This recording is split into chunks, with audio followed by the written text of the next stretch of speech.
Hey everyone, welcome back. Today we're going to be going over two responses that my coworkers gave me on why you don't believe in God or why you do. The first one's going to be, if God is so good, why do bad things happen to good people? Christians specifically, that's a good one. The second one is, if Christ is supposed to come back, why hasn't he come back yet? So we'll have some responses on that and previews for the next week's questions and responses at the end of the video, so stick around for that.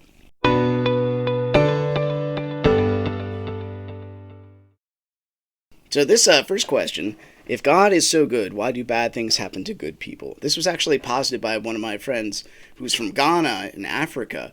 And that's a really good question. If God is so good, Christ makes reference to himself as not even being good. When asked, good teacher, what must I do to inherit eternal life? He says, why do you call me good? There's nobody good but God. I mean, this does seem like such a Christian question, right? Because in order to get your definitions of good and evil, you have to have some sort of a moral compass. I mean, obviously, from a Christian perspective, we have one of those. So that's kind of one of the ways you would center around this question. I always go to the definitions. What is good? Define that for me. What is good in all circumstances? Oh, treating people nicely. Okay, well, if someone is, beating my cat, should I treat them nicely? Is that good? Or maybe I should stop them from doing that and violating life, right? So definitions are important. How you get definitions of what is good and what is bad, what is evil. That's important. So maybe establish some guidelines there. But the ultimate answer to this question, it's rough. It's hard to give it from a person perspective, right? This is actually I don't know every answer to every one of those questions because there's so many people and so many terrible things that happen that violate the nature of life. But I do know why I don't know. And the best case for this, the best answer given for this is in the book of Job. In the book of Job, for Job, he is pictured as the most righteous possible person that's ever existed. And so Satan, who is the spirit of adversity, basically, says, let me go test him. He's only being good because you give him good stuff, which is actually the opposite, right? Usually the most terrible people in the planet are the ones that are affluent, the ones that they have everything given to them and their life is a paradise. They treat other people terribly because they still have an infantile mentality. The world's all about them. So in Job, all he wants to know why. Why is this stuff happening to me? And God's answer to him is like, you can't even comprehend what it means to have existence itself be. So if you don't have firsthand knowledge of what makes reality so, how can you hope to question existence? And that was basically just like pointing the finger at man's finitude.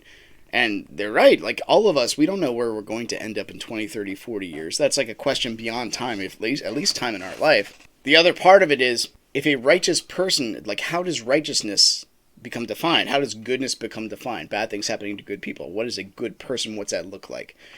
And what can a good person resist? Is a good person, if they believe in something, if they stub their toe, are they immediately going to curse that thing out that they believe in? Like how resilient is that faith and that belief, especially from a Christian perspective?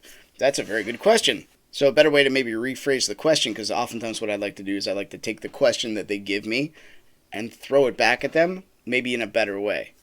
If God is going to temper us, would he withhold adversity? If God is going to make us mature, competent, free-willed beings, if that is his desire, would he deny us a sense of danger and adventure, which is what Nietzsche said all men crave?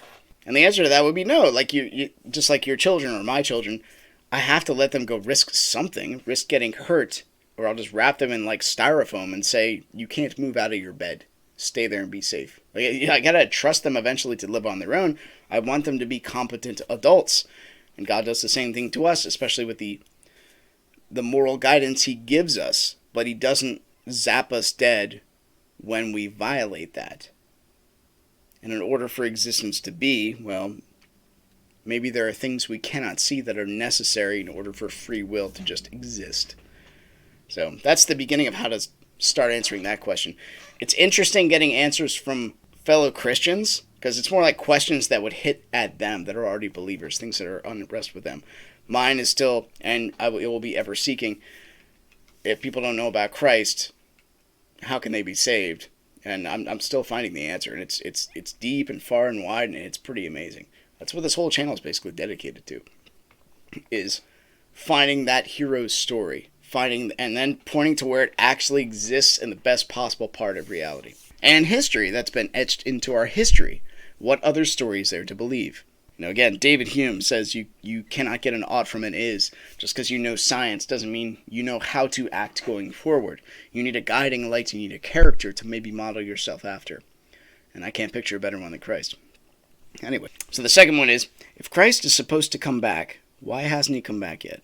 I just read a whole book on this.